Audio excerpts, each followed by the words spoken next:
बिस्मिल्लाहिर्रहमानिर्रहीम। अस्सलाम वालेकुम नाज़रीन, मैं अपना मेज़बान डॉक्टर महबूब अली सुबह एक नई प्रोग्राम के साथ। नाज़रीन, इस वक्त पूरी दुनिया में जो सबसे ज़्यादा ज़ेर बहस लाने वाली मौजू है वो है इस वक्त इसराइल और ईरान की जंग। जी हाँ नाज़रीन, अब ये बहस भी हो रही है कि क्या इस जंग में अमरीका बराह रास्त जो है वो हिस्सा लेगा, अमरीका बराह रास्त इसराइल की मदद करेगा या नहीं करेगा। हाल ही में वाइट हाउस से जाने वाले एक बयान के मुताबिक प्रेसिडेंट ट्रंप ने ये कहा है कि वो 2 हफ्ते के अंदर अंदर इस हवाले से फैसला करेंगे कि आया उनको बराह रास्त जंग में हिस्सा लेना भी चाहिए या नहीं लेना चाहिए। लेकिन अगर इससे अहम खबर यह है कि हाल ही में army chief field marshal general Asim Munir की जब मुलाकात हुई थी प्रेसिडेंट ट्रंप के साथ, तो उसके बाद ये बातें भी हो रही थी कि क्या प्रेसिडेंट ट्रंप जो है वो आर्मी चीफ के साथ ईरान के हवाले से गुफ्तगू करेंगे, फिर क्या वो पाकिस्तान से अड्डे भी मांगेंगे, क्या वो ईरान के ख़िलाफ़ एक्शन के हवाले से पाकिस्तान की मदद की दरख्वास्त भी करेंगे या नहीं करेंगे। इस हवाले से काफ़ी बातें हुई, काफ़ी डिस्कशन भी हुई, ख़ास तौर पर आलमी मीडिया पर इस हवाले से काफ़ी डिस्कशन हुई। लेकिन अभी सबसे अहम बात यह है कि इस सवाल का जवाब देने के लिए सबसे अहम बात यह है कि हम ये जानने की कोशिश करें कि क्या इस वक्त अगर अमेरिका ईरान के ख़िलाफ़ कोई कार्रवाई करता है तो उनको पाकिस्तान के ख़िलाफ़ किसी किस्म की मदद की ज़रूरत भी होगी या नहीं होगी। सबसे पहले नाज़रीन, हम ये जानने की कोशिश करते हैं आज इस वीडियो में कि मशरक़ वस्ता में इस वक्त अमेरिका के कितने अड्डे हैं। आपको इस वक्त ये जानकर हैरानी होगी कि इस वक्त अगर हम बात करते हैं सिर्फ अरब वर्ल्ड में, तो इस वक्त अरब वर्ल्ड में अमेरिका के 19 मकामात पर अड्डे मौजूद है। जी हाँ नाज़रीन, 19 मकामात पर अड्डे मौजूद है, जिसका मकसद ये है कि उनको पाकिस्तान की एयरबेस की, पाकिस्तान की अड्डों की शायद अभी कोई ज़रूरत नहीं है। थोड़ी सी हम तफसीलात बयान करते हैं और फिर उसका तजिया भी करते हैं। नाज़रीन,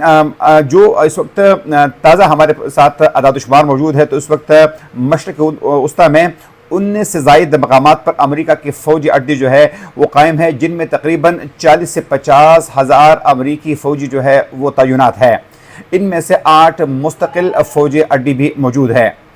अमेरिकी think tank council of foreign relations के मुताबिक अमरीकी मुस्तकिल अड्डों में बहरीन, मिस्र, इराक़, उर्दन, कुवैत, कतर, सऊदी अरब और मुत्तहिदा अरब इमारात शामिल है, जबकि बाकी अड्डे वक्ती नौइयत के या स्ट्रेटेजिक मकासद के लिए इस्तेमाल होते हैं। इसका मकसद ये नाज़रीन के कई ऐसे मकामात हैं कि जहाँ पर अमेरिका के मुस्तकिल अड्डे तो नहीं है, लेकिन आर्जी अड्डे वहाँ पर भी कायम किए गए हैं, जिसमें ख़ास तौर पर हम इराक़ की मिसाल ले सकते हैं, हम शाम की मिसाल ले सकते हैं, हम मुख्तलिफ़ इलाक़ों की मिसाल ले सकते हैं कि जहाँ पर अमरीकी आर्जी अड्डे भी मौजूद है। अमरीकी नुमाया फ़ौजी अड्डों में से एक कतर की अल-अदीद एयरबेस है, जहाँ मशरक़ वस्ता में सबसे बड़ा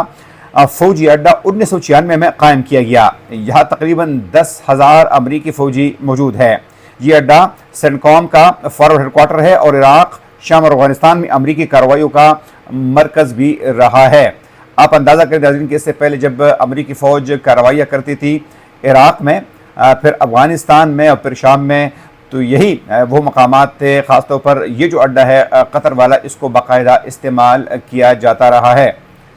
दूसरी अहम नेवल सपोर्ट एक्टिविटी जो है वो बहरीन में कायम है। जिस तरह आप सबको पता है नाज़रीन के बहरीन जो है वो गल्फ़ का वो इलाका है कि जो कि एक जजीरा है जिनको तीनों अतराफ में समंदर है, इसलिए वहाँ पर अमरीकी नेवी अड्डा जो है वो भी मौजूद है। अमरीकी बहरी का ये अड्डा जो साबिक़ा बरतानवी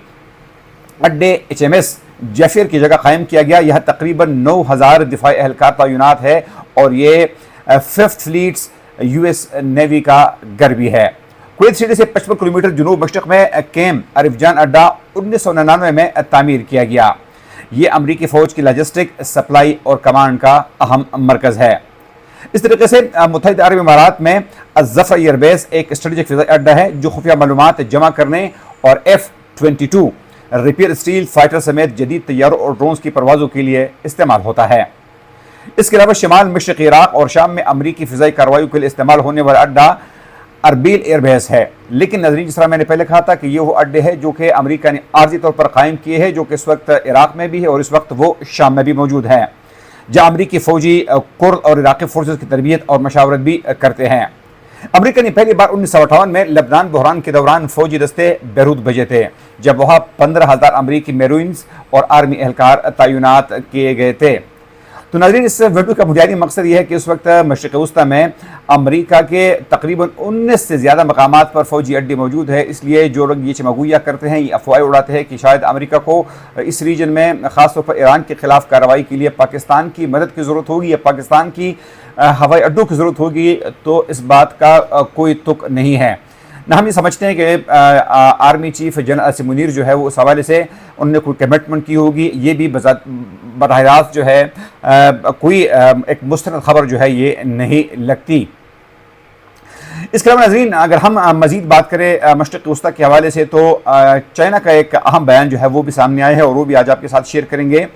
چینی وزارت خارجہ کے مطابق صدر چی جی پنگ نے مشرق وسطی کی کشیدہ صورتحال کو دیکھتے ہوئے اپنی پیش کردہ 4 تجاویز میں فوری جنگ بندی کا مطالبہ کیا ہے۔ چینی وزارت خارجہ کا کہنا ہے کہ صدر نے فوری جنگ بندی کے مطالبے کے ساتھ اپنی تجاویز میں شہریوں کا ترجیحی طور پر تحفظ یقینی بنانا، مذاکرات اور مکالمے کے آغاز کو آگے بڑھنے کا بنیادی راستہ اور بین الاقوامی برادری کے امن کے لیے کوششوں کو ناگزیر قرار دیا ہے۔ اس سے قبل چینی صدر کی جو ہے وہ روسی صدر پیوٹن سے ٹیلی فون پر گفتگو بھی ہوئی ہے، جس میں دونوں رہنماؤں نے ایران پر اسرائیلی حملے کی سخت مذمت کی اور اسے عالمی قوانین کی خلاف ورزی بھی قرار دیا ہے۔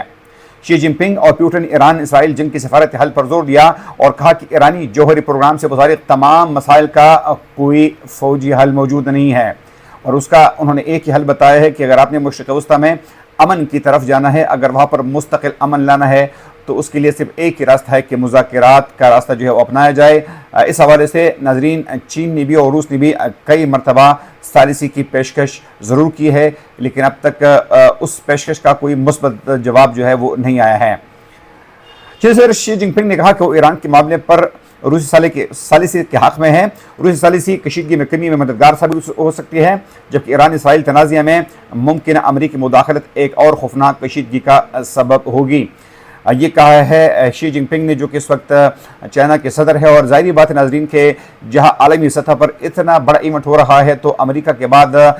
پوری دنیا میں جو سب سے زیادہ مؤثر ممالک ہے، خاص طور پر چین اور روس، یقیناً ان کو ضرور تشویش ہوگی، کیونکہ اس وقت جہاں پر لڑائی ہو رہی ہے تو یہ بالکل چین اور روس کے پڑوس میں یہ لڑائیاں جاری ہیں، تو ان کو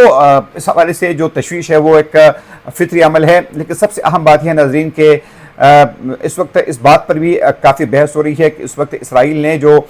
ایران پر حملہ کیا ہے تو کیا اس کی وجہ یہ ہے کہ ایران ایٹمی ہتھیار بنا رہا تھا اس لیے حملے کی گئی ہے، یا پھر وہ وہاں پر ایک رجیم چینج لانا چاہتے ہیں؟